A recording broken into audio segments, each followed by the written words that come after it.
នេះគឺជារថយន្តដែលមានរូបរាងដូចជាអវកាស sensor 12 គ្រាប់ កាមេរ៉ា 12 គ្រាប់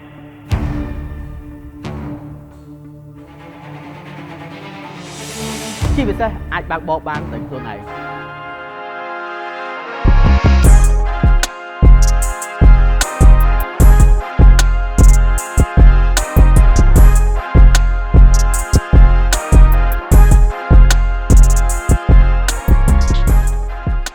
បងប្អូនអញ្ចឹងមុននឹងចូលទៅកាន់វីដេអូ review អំពី spec រថយន្តក៏ដូចជាចំណុចពិសេសរបស់រថយន្ត Xpeng X9 ខ្ញុំចង់និយាយពីអត្ថប្រយោជន៍មួយចំនួនតែបងប្អូនទិញរថយន្តនៅ Xpeng Cambodia ណាគឺបងប្អូននឹងទទួលបានការសាកថ្ម free ឥតគិតថ្លៃរយៈពេល 8 ឆ្នាំនៅក្រុមហ៊ុនផ្ទាល់ឲ្យល្បឿនណា 120 kW អញ្ចឹងបើនិយាយទៅ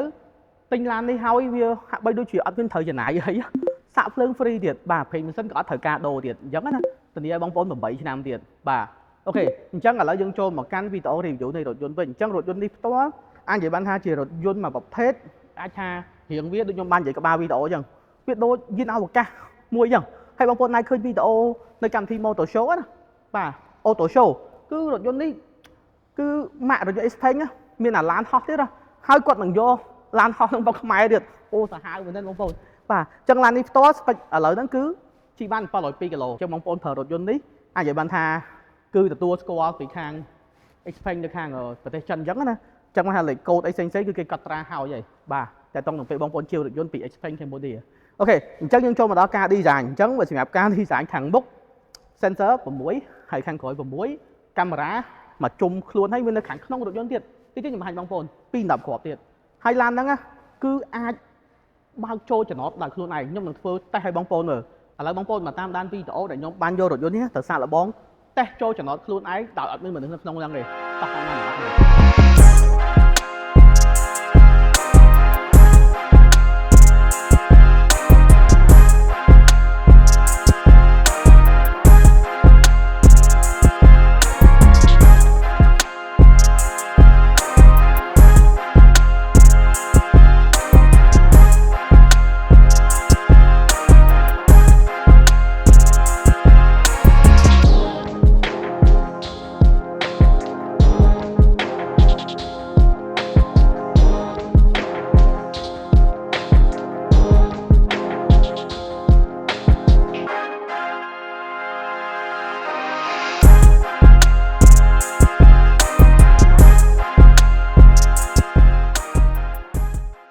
បាទមិនដេញបងប្អូនបានទស្សនាឆ្លាតវៃមែនទែនហើយខ្ញុំតេស្តទៀតខ្ញុំឈរពីមុខ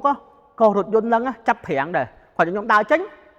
គឺទៅមុខវិញហ្មងឆ្លាតមែនទែនហើយរថយន្តនេះបងប្អូនក៏វាអាចចងចាំនៅចំណតដែលម្ចាស់វាបើករដងដែរវាអាចបើកចូលទៅចំណតខ្លួនឯងចេញពីចំណតខ្លួនឯងប្រើតាម app ទូរស័ព្ទដៃបានទៀតសាហាវមែនទែនអ្នកមិនស្រួលឃើញឡាននេះឃើញផាំងភ័យទៀតបាទអញ្ចឹងអូខេអញ្ចឹងចូលមកមើលរូបរាងខាងមុខគឺអត់មានកន្លែងតោះទេភ្លើងគេជាប់ពីឆ្វេងមកស្ដាំបងបាទ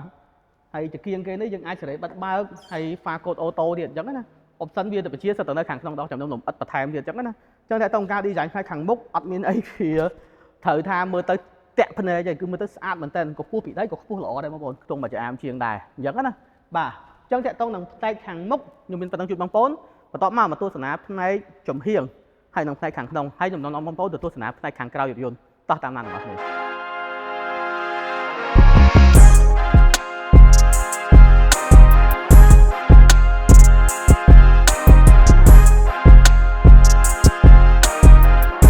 អូខេបងប្អូនអញ្ចឹងចូលមកដល់ផ្នែកចំហៀងហើយមានរបស់ពិសេសច្រើនមែនតើបើនិយាយពីទំហំណានេះបាទ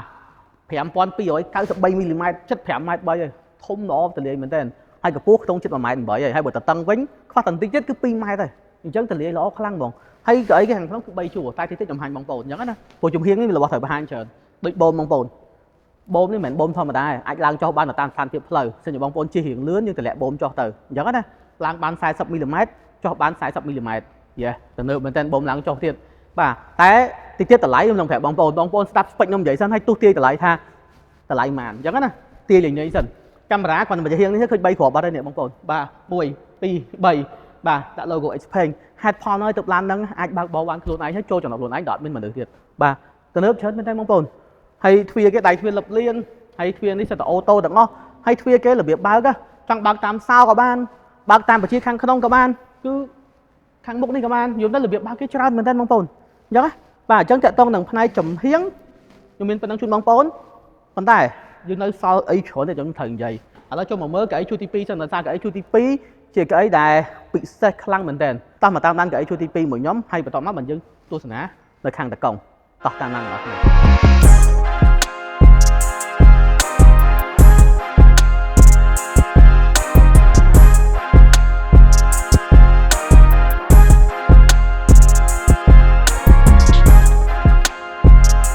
វ៉ាវហើយបងប្អូនចូលមកដល់ផ្នែកខាងក្នុងអូយកៅអីគេទុនស្រួលបងប្អូនបាទពីអូតូហើយបើសិនជាមានឧបសគ្គអីប៉ះនេះ sensor តុបទៀតឆ្លាតមែនទែនអញ្ចឹង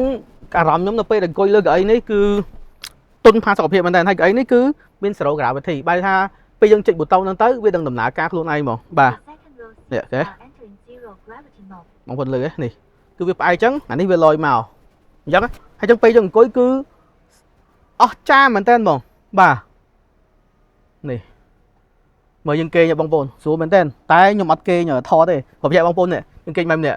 ឡូវខ្ញុំសុំចុចធម្មតាវិញដើម្បីធ្វើបង្ហាញជូនបងប្អូនបាទអញ្ចឹងតាក់ទងកៅអីពីរនេះផ្ទាល់មានទាំងកៅអីម៉ាស្សាកៅអីត្រជាក់ហើយកៅអីម៉ាស្សាហ្នឹងគឺខាងតកង់ក៏មានដែរបងប្អូនបាទអញ្ចឹងកៅអីម៉ាស្សាមានទាំង3ហ្មងកៅអីត្រជាក់ក៏មានដូចគ្នាហើយខាងក្រោយនេះមានទូទួទេបងប្អូនហើយយើងអាចបញ្ជាដោយរយៈសំឡេងចង់ឲ្យបើកទូទួក៏បានហើយក៏បានដែរ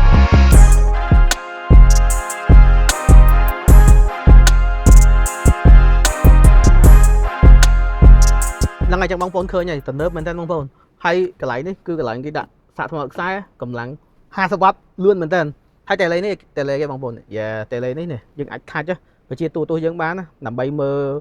រឿងមើលអីចឹងណាបងប្អូនហើយនិយាយពី sound system បងប្អូនជាប្រភេទ X Opera ហើយតែមិនប្រើពាក្យ X Opera ជាទូទៅគ្រឿងបន្លាស់របស់ Xpeng ហ្នឹងសំបីតែប្រាំងតាមបួរក៏ខ្ញុំឃើញរបស់ Xpeng ខ្លួនឯងដែរយំទៅតួឡានហ្នឹងគឺច្រើនមែនតើគាត់សិតតែគ្រឿងបន្លាស់ខ្លួនឯងហ្មងបាទ speaker X Opera គេហ្នឹងគឺ23គ្រាប់ប្រើ Dolby Atmos ស្ដាប់ទៅដូចក្នុងរោងកុន 100% មកសម័យមើលយើងជិះទៅខេត្តបើកទូមើលស្ដាប់ចម្រៀងអស់ចាខ្លាំងមែនតើហើយមិនត្រូវតែប៉ុណ្្នឹងបងប្អូនខាងក្រោមនេះមានទូទឹកកកហើយម៉ាស៊ីនកម្ដៅទៀតយើងចង់កម្ដៅម្ហូបក៏បានយើងចង់ប្រើទូទឹកកកក៏បានដែរបងប្អូនបាទទូទឹកកកត្រជាក់ដល់0អង្សាប៉ុណ្ណេះគឺ class C បានមួយឆ្ងាញ់ហើយអាចដាក់បានប្រហែលជាទឹកសុទ្ធប្រហែលជា6 7 10អែមហើយបងប្អូនបាទហើយបើយើងឧទាហរណ៍ថាម្ហូបយើងចង់កម្ដៅវាឲ្យក្ដៅបានដល់50អង្សាចង់ក្ដៅក៏បានចង់ត្រជាក់ក៏បានហើយពេលយើងចុចមក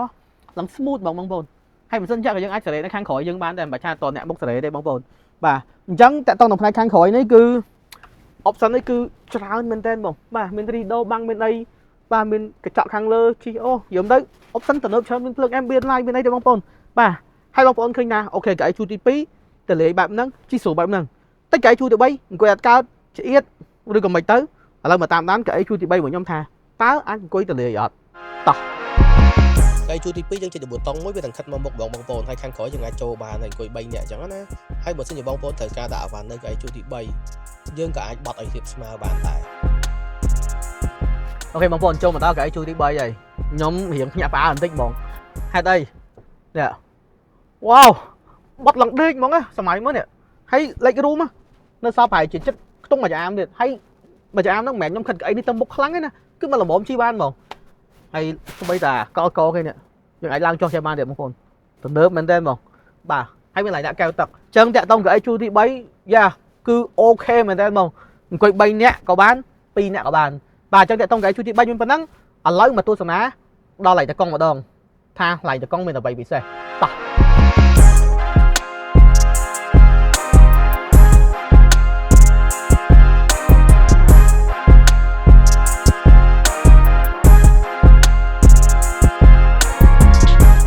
អូខេបងប្អូនមកដល់កៅអីជួរទី1ហើយនៅពេលដែលយើងបិទទ្វារកៅយើងខិតឡើងហ្មងយ៉ាឆ្លាតមែនតើអូតូហ្មងណាបាទនិយាយរួមទៅមិនថាកៅអីខាងក្រោយខាងមុខទេអង្គុយតុនផាសុខភាពមែនតើបងប្អូនស្បែកគ្រប់កន្លែងប្រើសិតតែជាប្រភេទគេដាក់លើឡានរាប់ម៉ឺនដុល្លារនេះជាប្រភេទ Napa Leader គ្រប់កន្លែងគឺតុនហ្មងបាទតែចំណុចយើងចង់បងប្អូនមកស្ទាបប៉ះខ្លួនឯងមិនយល់ពីអារម្មណ៍ហ្នឹងបាទយ៉ាអញ្ចឹងខ្ញុំនិយាយពីចកោតមុនតែតោះចកោតគឺកន្លែងសេរីចម្រៀងអីគឺធ្វើជាបវល់ចេះហ្មងវាស្រួលបាទហើយយើងអាចសេរីបិទបើកចម្រៀងនៅលើនឹងបានហើយ logo Xpeng គេមើលទៅស្អាតមែនទែនដាក់អក្សរ X លើនឹងហ្មង cool ហ្មងចកោតគេលក្ខណៈដូចរៀងអក្សរ D បន្តិចដើម្បីឲ្យវាកុំឲ្យវាធំពេកវារៀងតូចអញ្ចឹងណាបាទហើយ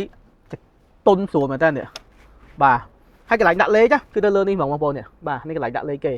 បាទ NA អីចឹងណាអានេះបិទបើកផ្លិតទឹកអីផ្សេងហើយកញ្ចក់គឺជាកញ្ចក់អូតូទាំងអស់ហ្មងបងប្អូនយើងចុចតែមួយចេះគឺវាចុះមកក្រោមយើងហ្មងណាបាទចុចជាមួយគឺឡើងហ្មងបាទហើយឥឡូវដែលបងប្អូនថាចុះកាមេរ៉ាខាងក្នុងប្រាប់មុនហ្នឹងណាយេនៅនេះបងប្អូនចឹងកាមេរ៉ានឹងឆ្លាតវៃមែនតើវានឹងចាប់អត្តចរិតនៃការបើកបរយើងឧទាហរណ៍ថាឥឡូវយើងងាកទៅខាងនេះច្រើនអត់ស្ូវមើលផ្លូវក៏វាប្រាប់យើងដែរចុចទូរស័ព្ទច្រើនក៏វាប្រាប់យើងសាហាវបងប្អូនបាទបន្តមកទៀតជុំដល់កណ្ដាលនេះកន្លែងដាក់អវ៉ាន់ផ្សេងមានកន្លែងដាក់កែវទឹក2ហើយ wireless charge បាទដាក់លើនេះមកគឺសាកហ្មងទាំងពីរហើយរុន Type C នៅក្នុងឡាននេះមាន5រុនដើម្បីសាកថ្មណាមានរុន Type C ហើយបងប្អូនមានអារុន12 V ទៀតបងប្អូនអាចសាកកុំព្យូទ័រសាកអីធំក៏បានដែរយល់ទៅមានឡានទី1ជិះប្រើមួយឆ្ងាញ់បងប្អូនហើយចំណុចបន្ទាប់យ៉ាកញ្ចក់ខាងលើនេះបងប្អូនឡើងកណ្ដាលនេះណាអានេះមិនធម្មតាជាកញ្ចក់មើលធម្មតាទេគឺយើងអាចមាន live camera មើលទៅខាងក្រោយបងចឹងងាយស្រួលការបើកបរមែនតើនៅពេលដែលយើងបត់អីម្ដងវាចេញច្បាស់លើហ្នឹងហ្មងបាទអញ្ចឹងតាក់ទងនឹងកុងទ័រនេះវិញវាមានសម្ពាធកង់វាអីចឹងទៅហើយវាមានអាត្រង់កណ្ដាលនេះវាបង្ហាញថាចិត្តខ្លួនយើងមានឡាននេះគេខ្លះដោយសារតែឡាននេះវាជា function auto pilot បើកឡានខ្លួនឯងទៀតអញ្ចឹងវាចាប់បានទាំងអស់ហ្មង detect គ្រប់ subject នៅក្នុងជុំវិញរថយន្តគាត់អញ្ចឹងណាហើយយើងអាច check មើលយ៉ាសីតុណ្ហភាពឬក៏ព័ត៌មានគីឡូជិះសល់ប៉ុន្មានគីឡូអីផ្សេងៗអញ្ចឹងណាបាទកន្លែងនេះមិនសូវលំអិតទេដោយសារតែកន្លែងពិសេសគឺនៅឯក្រង់កណ្ដាលនេះបងប្អូនឯក្រង់កណ្ដាលនេះនិយាយទៅ option គឺញាត់មួយណែនៅក្នុងហ្នឹងហ្មងអញ្ចឹងយើងចុចលើពាក្យ vehicle វាបង្ហាញ status រថយន្តយើងបែបម៉េចហើយវានឹង check up រថយន្តយើងអាច check បែរថាប្រព័ន្ធរថយន្តយើងមាន error អត់យើងចាត់ឲ្យវា check បាន manual បានអញ្ចឹងណាចូល window កន្លែងនេះគឺកន្លែងដែលយើងអាចបិទបើកទ្វារបានទាំងអស់ទាំងគូតក្រោយទាំងហ៊ុនសាក់សូម្បីតែសេរីកញ្ចក់នេះគឺយើងបញ្ជាលើហ្នឹងបានដែរបញ្ជាបានទាំងអស់ហ្មងបាទកន្លែង window ហើយ door ហ្នឹងណាបាទយើងអាចបញ្ជា shortcut លើហ្នឹងទាំងអស់ហើយចូលមក live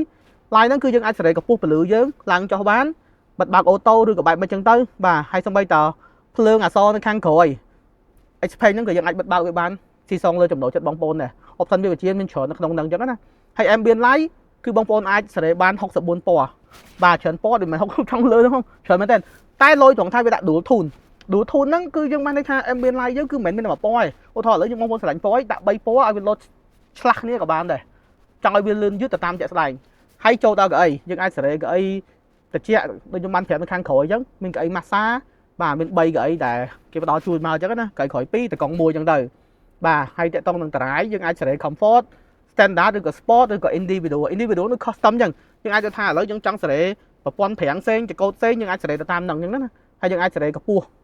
រថយន្តបាទឡើងចុះអីទៅតាមជាក់ស្ដែងខ្ពស់បានដល់40 mm បើទៀបបានដល់ដក30 mm ហើយ suspension ក៏សេរីបានដែរមាន comfort មាន standard មាន sport ហើយរថយន្តហ្នឹងបងប្អូន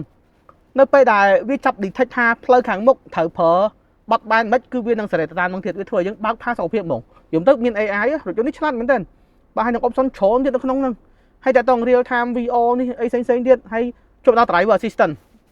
យំទៅបងប្អូនអាចយំទៅអាចនិយាយថា option ចាប់កន្លងផ្លូវប្រាំងអូតូគឺមានមួយសេតថាបើកឡានខ្លួនឯងអីចឹងអស់នេះមានន័យថាអត់មានគឺមានទាំងអស់នៅក្នុងហ្នឹងហើយបងប្អូនអាចសេរី speed limit ហើយនៅពេលបើកបោកខ្លួនឯងឡានហ្នឹង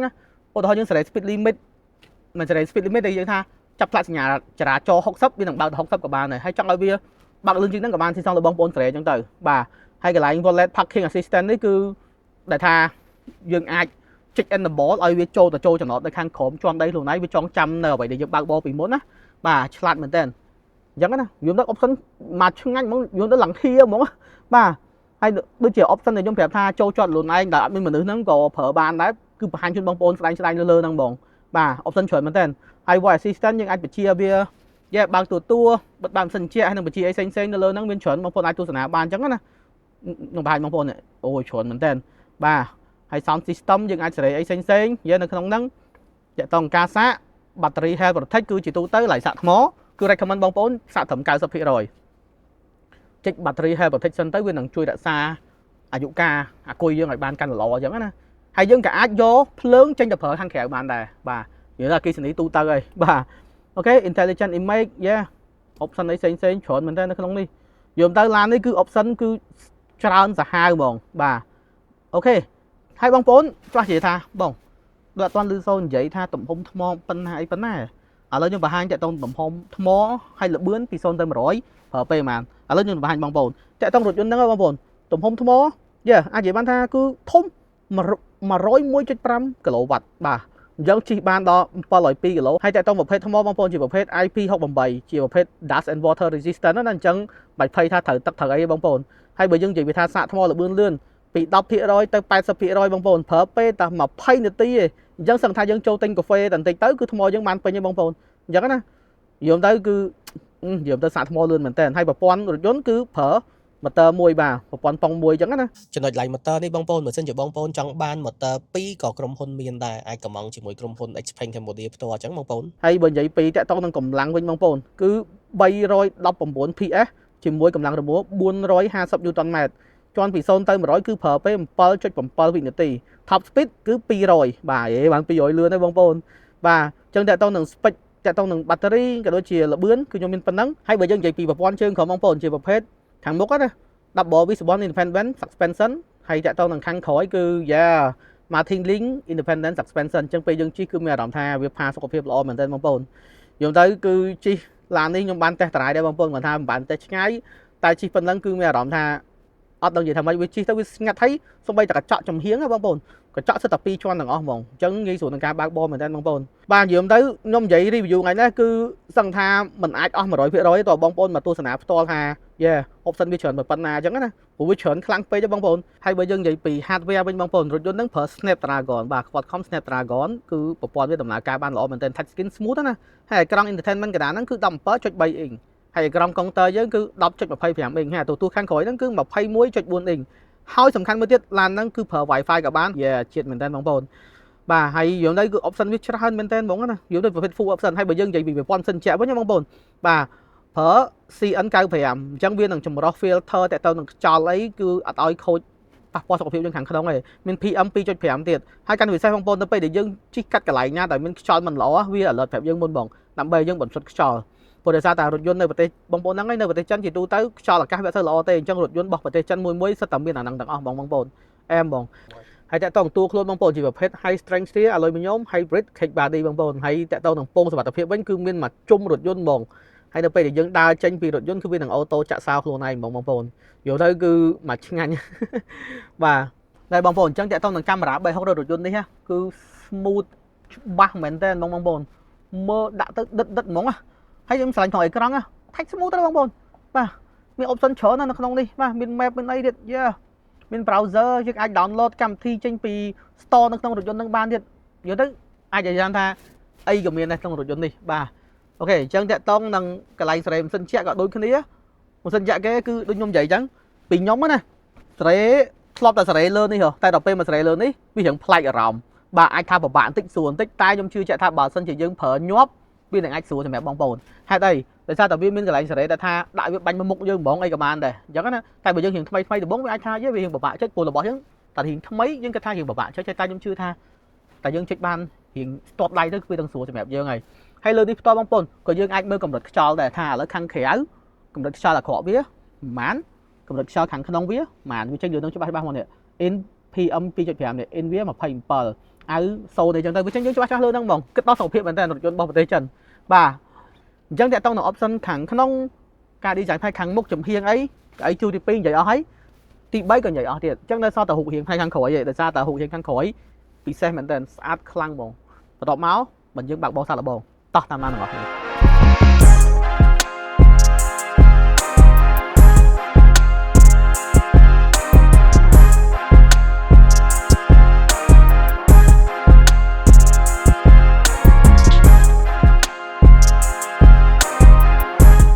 បាទបងប្អូនជុំមកដល់ផ្នែកខាងក្រោយតែខ្ញុំថាពិសេសហើយបងប្អូនមើលគូតគេស្អាតមែនតើបងហើយមើលទៅដូចជាអវកាសចឹងដូចមកស្អាតស្ញោគេបដិញភ្លើងគេ LED ជាប់ពីឆ្វេងទៅស្ដាំបងបាទហើយអក្សរ Xpeng គេចេញមកផុសស្អាតមែនតើហើយភ្លើងហ្នឹងបងប្អូនចង់បិទក៏បានបើកក៏បានដែរអញ្ចឹងណាអានេះ model រថយន្ត X9 អញ្ចឹងណាហើយបងប្អូនត្រូវការនេះតាក់តងបាននេះលេខទូរស័ព្ទគេណា081 69 50 17ដូចខ្ញុំនិយាយអញ្ចឹងទិញពីក្រុមហ៊ុនស្អប់ច្បាប់មានការធានាត្រឹមត្រូវជូនបងប្អូនលក់វិញក៏ខាតតិចដែរបាទសិតតែការ៉ង់ទីនៃការលក់ចេញឲ្យបងប្អូនទៀតអញ្ចឹងណាបាទអូខេឥឡូវយើងមកមើលតើតើនឹងយើង space ខាងក្រោយណាខ្ញុំពិតជាតសើការ design លួច space បានល្អមែនតើទោះបីបងប្អូនបើកកៅអីជួរទី3ហើយក៏ដាក់អវ៉ាន់បានច្រើនដែរនេះខាងក្រោមនេះវាធ្វើទៅជ្រៅទៅក្រោមណាអញ្ចឹងយើងអាចដាក់វ៉ាលីអីបានហ្មងហើយកៅអីនេះយើងអាចឲ្យវាទៅមុខបាននេះមានប៊ូតុងគេនេះបាទ hay chat váy nè vâng chị bong bồn mở đi tờ rồi nè để ra tờ cái mục đi bật nó khỏi bị chẳng việc anh bật bán này chẳng việc thử bật cái nắng tầm mục sắn nè kế mình biết tỷ lệ ta làm khỏi chat mình tên dùm tới cứ viên sensor cục lại anh bảo chat mình tên bà hay khăn khỏi nó còn viên cả lạnh chích bom lang cho thêm bong bồn đi kia đi bà chẳng ai bom biết cho rồi bom láng chẳng ai chích nơi bụt tông nơi khăn khỏi những bàn hay mình hồn xạ đập pivot mà nó rồi bay sập bắt nó khỏi đi tiết bà hồn của tôi bà đấy nè yeah chẳng chạy tông đằng phai khăn khỏi cứ tại trong tha bị xe hay để sao tại cái che lui space lui ấy nó khăn khổm đi thôi chứ đạo bán ban trơn hay và thằng bật cái ấy kia ra bong bồn đạo vật lý bán chẳng đọc vật lý thông mình đen bông bà tao bong bồn này khăn khỏi nhưng mình vẫn đang chuyên bong bồn ở đây mình tôi sẽ nào về bạc bò sao là bông hay nhung đằng te ba class hay nhung đằng coi cái chu tp cái bố nè tham mẹ làm bạc nè tao tam nan đằng đó nếu về bạc bò sao là bông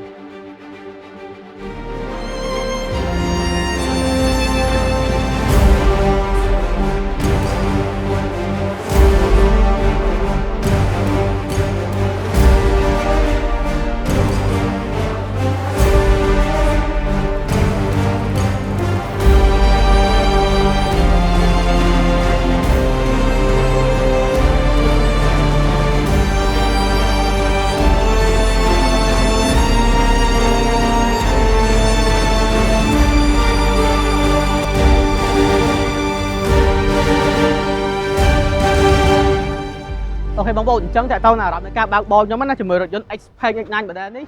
Yes មិនថាខ្ញុំធ្វើជាអ្នកបើកឬក៏អ្នករួមដំណើរខាងក្រោយទេអារម្មណ៍ខ្ញុំទទួលបានណាគឺផាសុខភាពមែនទែនជិះឲ្យបងប្អូនសឹងតែអត់ដឹងអាលេអីបាទយល់ទៅខ្ញុំបានតេស្តនៅម្ដុំ Yes ក្បែរផ្លូវ60ម៉ែត្រយើងណាដោយសារតែ showroom របស់ Xpeng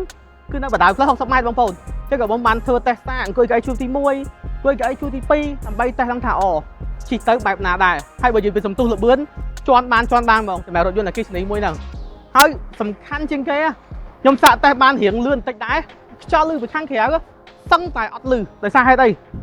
កញ្ចក់សិតតែ2ជាន់អញ្ចឹងសំឡេងរំខានគឺតិចមែនតើបងប្អូនជាមួយនឹងតួខ្លួនជិះទៅ